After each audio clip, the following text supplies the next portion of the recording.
Okay,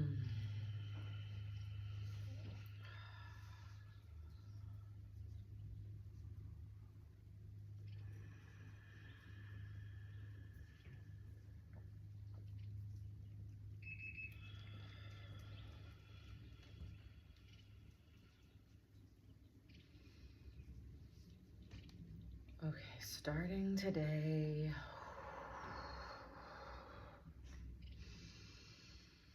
at noon with some deep breaths.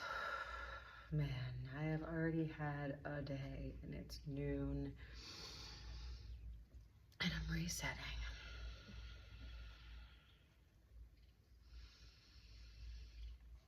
Okay.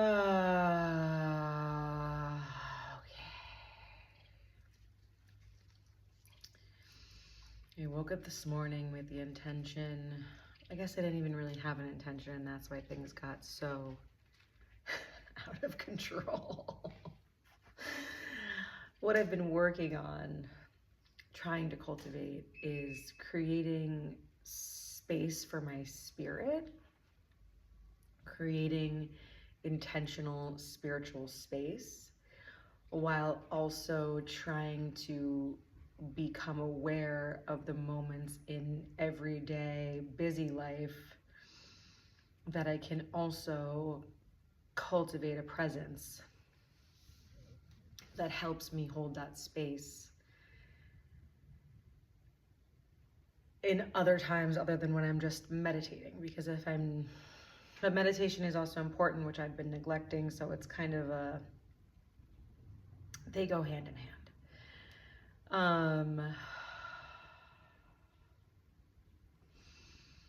But today fucking came in hot, baby. Let me tell you. Whoa.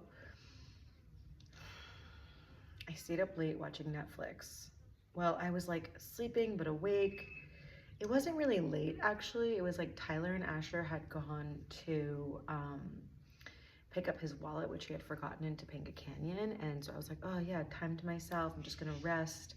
I was really tired because I am pregnant, which does make you tired, which I'm having a difficult time kind of fully surrendering to, because I'm just like, I feel the energy working and downloading, and I feel everything expanding and accelerating, and my spirit is like, let's fucking go, but my body is like, time to lay down. And so I'm just kind of trying to figure out my personal pace to be able to honor that spiritual experience I'm having of expansion and downloads and visions and all of that, while also honoring the fact that I'm creating a child and my body is working overtime, and I get very overwhelmed easily. That's kind of also what happened this morning. As I woke up and I was trying to wake up slowly, and then Tyler came in, like having this conversation about this person online, and then Asher came in, and I was like fucking went from like sleepy kind of figuring out what my energy is for the day to just like ba ba ba ba ba ba ba ba ba, and it just immediately kind of made me be like, okay, whoa. And then a little while later, our nanny came, and then one of Tyler's clients came, and she brought her kid unexpectedly, and then there were suddenly 3 kids because our nanny brought her kid, and then I don't know, I couldn't fully separate. I didn't feel right, because usually they go to the park and I start my day, but because there was so much going on and the kitchen was kind of a mess, I just didn't feel, I couldn't step away, which I think is also something that I'm kind of, part of it is just the letting go and letting things take place without having to manage and be in control and take all of it on.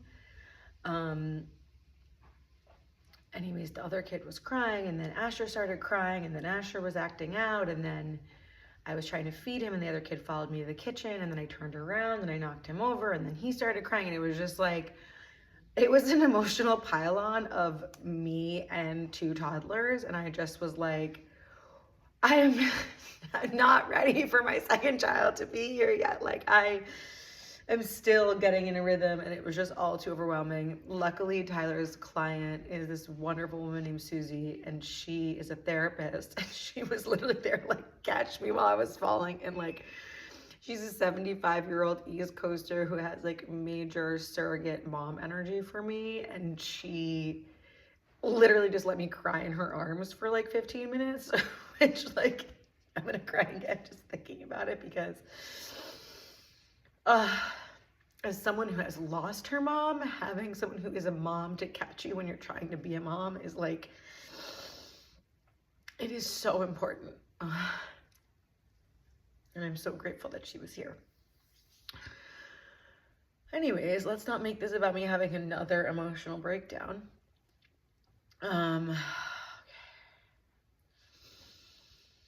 Back to the breath, everyone. I'm trying to like start a new show and I'm just crying. But it's really not even about like, I'm coming on the mic not because, I don't know, it's like just showing up and talking and sharing is like so essential to my beingness, and I feel like this is part of the spiritual space for me, because speaking and showing up and sharing is part of my spiritual practice. So if you're listening, I'm so grateful that you're here, and thank you for caring what I have to say and caring about my experience. And my healer told me that I'm not supposed to be doing anything because I hope that I can help. But I really do hope that I can help.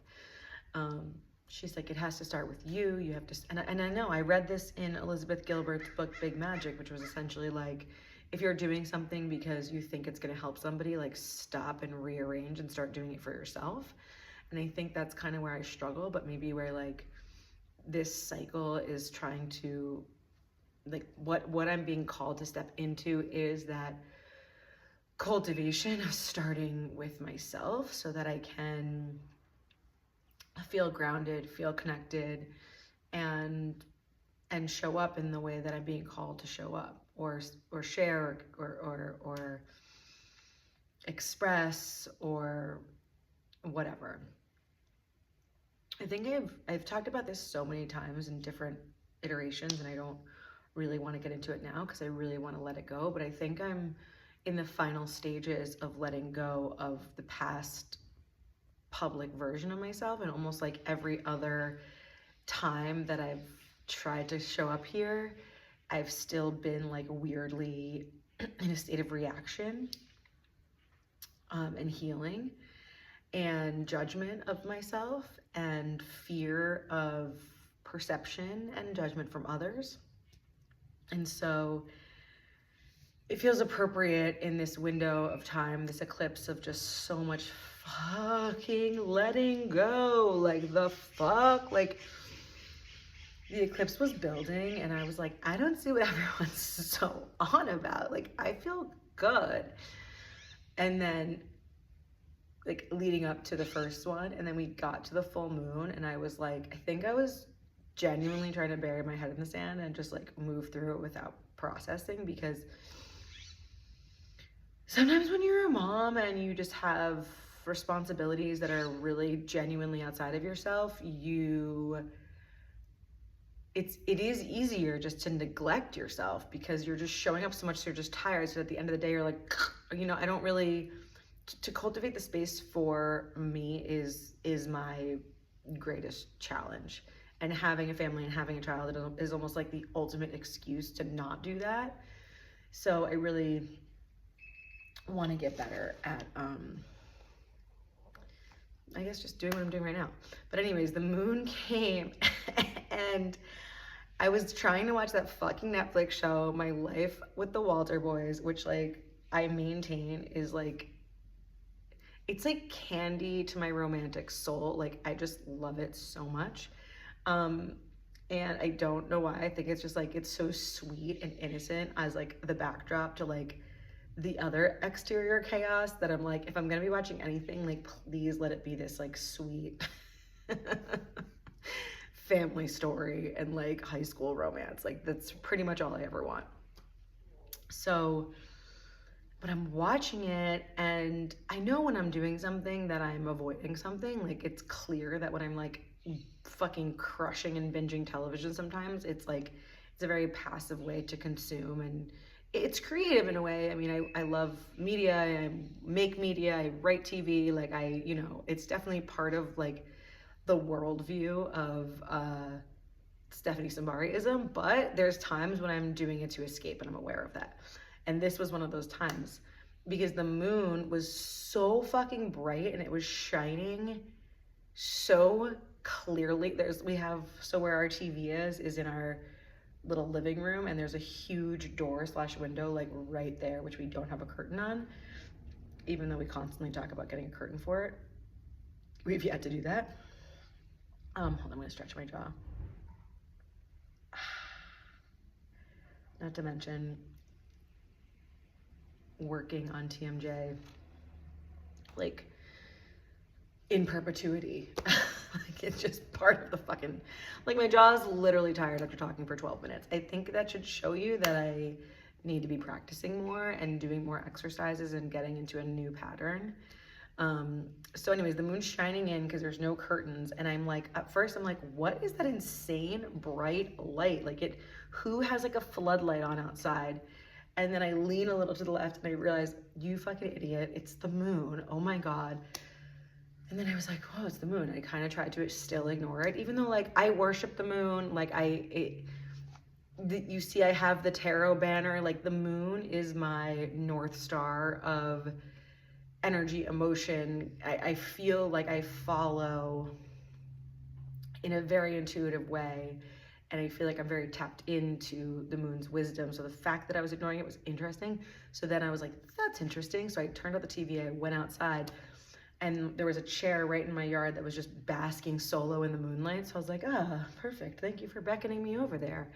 And I went and sat in the chair and looked at the moon for probably 2.5 seconds and started bawling my fucking eyes out. I was like, what is happening? And it was just like so much suddenly coming through to be released.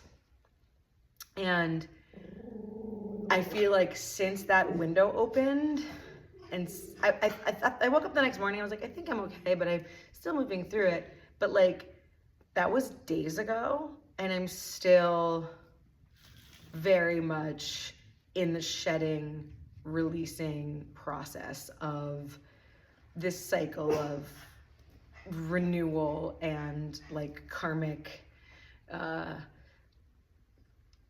churning of the karmic ocean of life. I'm riding the wave of release and surrender and change.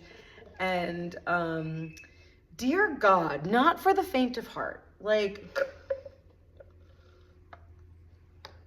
I think it would be more than enough to just be going through this on a personal level, living on a mountain in a retreat somewhere, just channeling the energy. I think it would be a lot for one system to move through the karma of reality. Then pile on with fucking cultural chaos. Like, what in the actual fuck is going on? And like, why is our society such a hot mess? Like, it is so hard for me to wrap my brain around why we've created these destructive systems and consciousness, the plural of consciousness is consciousnesses, multiple consciousness, or one group consciousness that continues to perpetuate this thing that we're meant to be moving out of, which is the destructive nature of conquering and poisoning Mother Earth and hating each other and all the things that have created all of the bad that exists in this world. We don't learn and we don't change. And maybe that's part of what this eclipse is also collectively showing us how much we have to let go of and change and move through. But it is hot out there. Like, this assassination of Charlie Kirk is something so powerful and so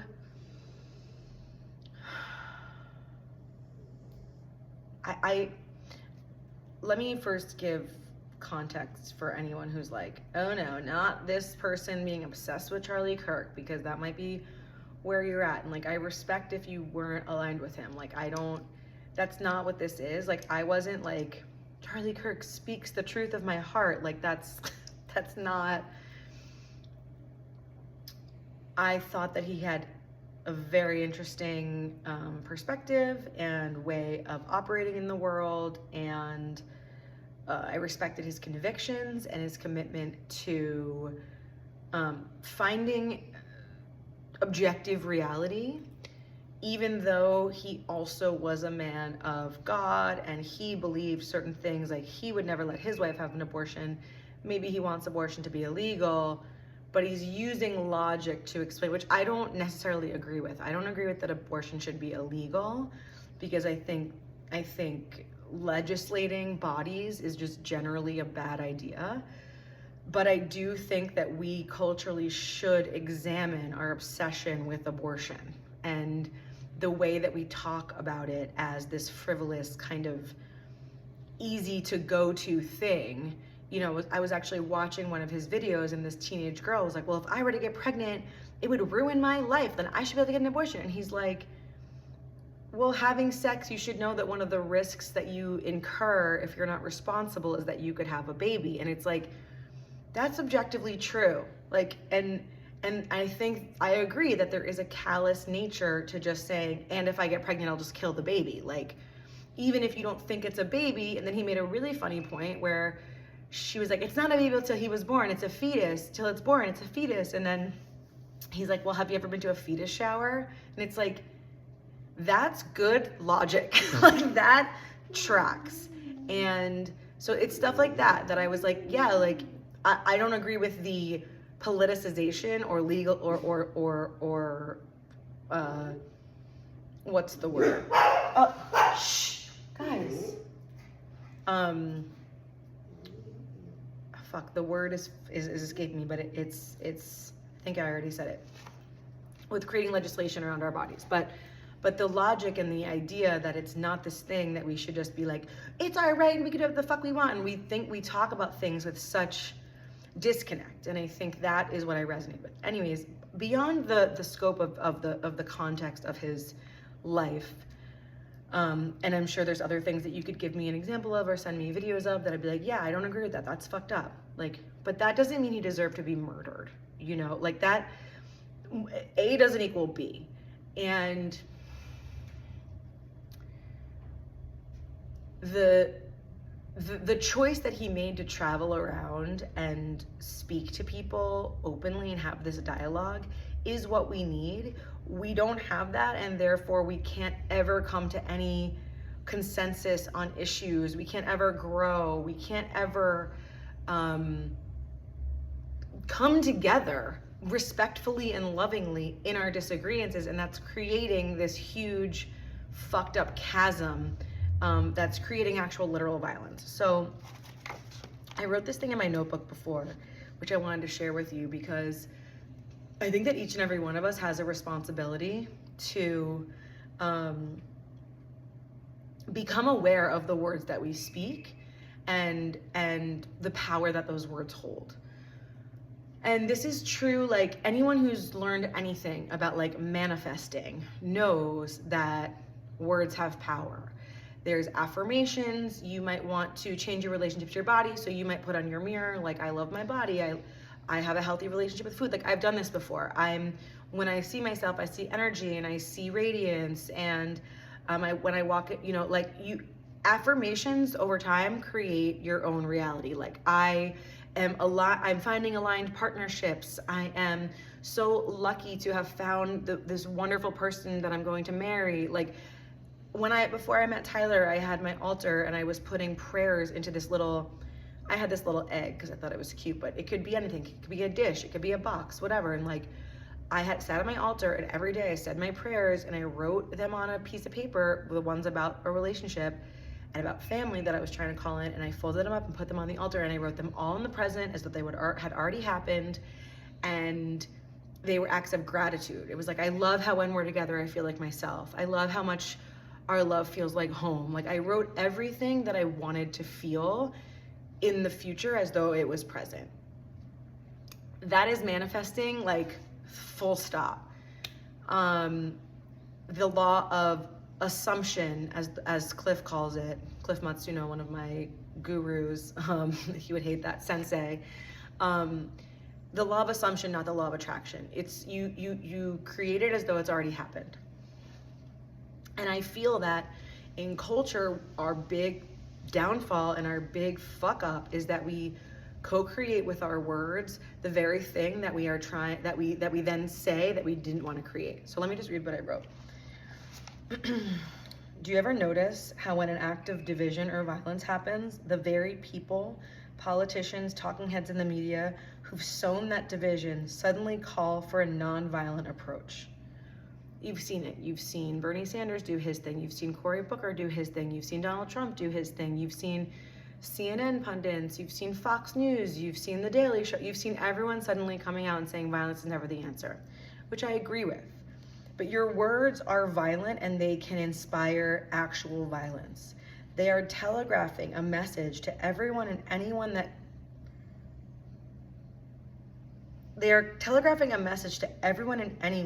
that cultivates a deeper fracture. When we're saying like, this is the Republicans' fault, or this is the Democrats' fault, or look at this fucking piece of shit, or all the things that they say are creating blame and anger and hate. So maybe instead of retroactively saying violence is not the answer, why don't you begin again and become conscious of the impact and implications of the words that you speak? How can a country or a world come together if everywhere they look and listen is projecting the message of bad versus good, or there's someone to blame, or there's someone to hate? Just a thought. Is there a solution? I'm not sure fully. But definitely I'm here calling out the hypocrisy of those people with platforms and power. You're creating the problem. You're creating the problem that then you're saying shouldn't be the problem. Why don't we just start there? Anybody speaking blame, hate, anger, and lies into the world is co-creating all of this madness. Energy people, the energy healers of the world, the star seeds, they will talk about light versus dark, and that this time is a blast of light, which I feel that expansion. I feel the calling to a higher consciousness. I'm personally more aware of my impact and my connection and my psychic abilities and my dream life, and I'm more aware of that now than I ever have been. So I know there is an expansion happening. But they will talk about this time as a blast of light, which is why the dark is jockeying for power. But we can't let it swallow us. I get it. It's part of the reality. The physical manifestation of our world is true. We have systems, we have schools, we have presidents, all of the things that are in our reality that are real inside of it, that exists. But we have to choose now how we are participating and what we are co-creating, because it is all also coming down. Like, part of what's happening is that old systems and old structures are fracturing because their energetic makeup doesn't match the energetic makeup that is telegraphing in a new consciousness. They're not in alignment, so those things have to break down. But instead of us being reactive, angry, hateful, trying to control it, we now have to come together and be like, okay, what are we co-creating and what are we participating in? And my message here is that words have power. Words have power, and words can inspire action, for better and for worse.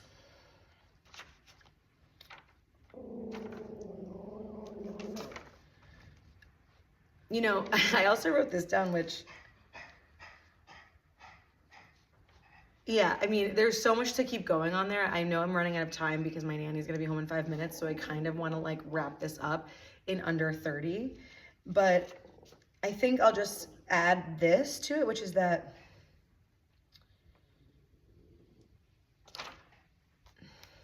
the powers that be exist because they're efforting to have power, and to effort to have power over other people requires manipulation. And anybody who knows about power knows that we all have power. And if we all really knew how much we could create and co-create as individuals working together, then we wouldn't give our power away to the powers that be, and they would not hold power over us, if that makes sense. So one of my assignments to myself in this time is, and I wrote, I think the reason why we struggle to work together is because we struggle with ourselves, like knowing who we are, feeling at home within. So, you know, I think the spiritual teaching of it starts with you. You want to change the world, change yourself. You know, when I was young, I tried to change the world. When I aged, I learned to change myself. Like, these are all wisdom adages that have existed through time. But in the world of technology, it's really, really, really fucking easy to get lost in the 24-hour cycle, the barrage. Like, since Charlie Kirk has been killed, my entire fucking feed of Instagram, Twitter, news, television, everything is just that everywhere. And people sending me messages and everyone just kind of like trying to process and make sense of it all and find someone to blame and dig deeper and or just continue talking about it constantly, which, like, I understand it's a big fucked up moment. But my personal work in this moment, in this eclipse portal, where I'm also personally being called, and I think we're all personally being called to let go of so much old shit so that we can make way to be in aligned service and come together in a new way, build new systems together. We have to be able to disconnect a bit from the outside world. Cliff texted me today and he said, I put it on my Instagram story, and if I misquoted, I'm sorry, but it was something about like, go within, have hallucinogenic optimism. And I just fucking love that, because it's like, yeah, go within and seek the most positive, abundant version of your reality, and the reality of where you connect with others and what you create. And if you have a negative experience in your day, go inside and figure out ways to see that as a positive, or shift your perspective to give that person compassion, or give that experience empathy. And just inner alchemy results in outer projection of happiness. And if we continue to, and not even just, not projection as though you're projecting and it's false, like projection, like your heart is telegraphing something happy and beautiful, because that's the vision that you hold, and then that also radiates and has power and potentiality in the world. And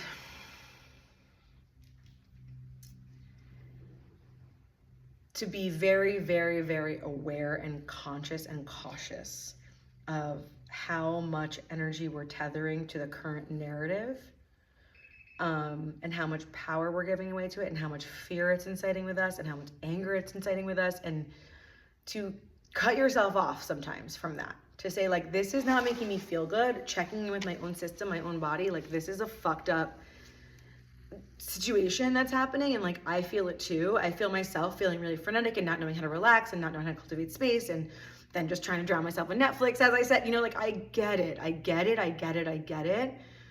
But come back, check in, say thank you, breathe in some trees, put your feet in the dirt, go to the ocean, call someone that you love, like, do something positive and nourishing that feels just really, really happy, positive, and good. Just do that today. And let's start there.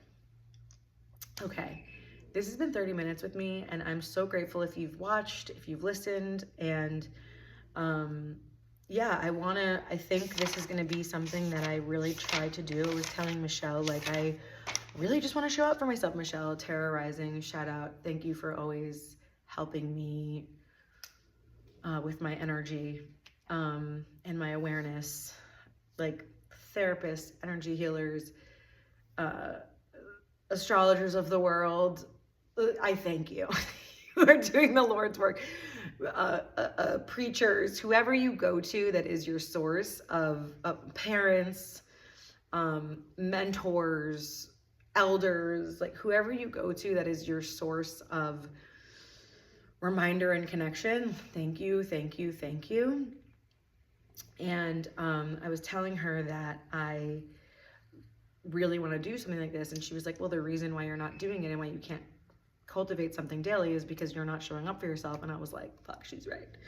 So I originally just sat down here to do some stretching, and then I realized what an opportunity I had. My pod equipment was just hiding out in this dark back room, and I was like, fuck, we have this whole beautiful fucking garage that Tyler has converted into a workout space.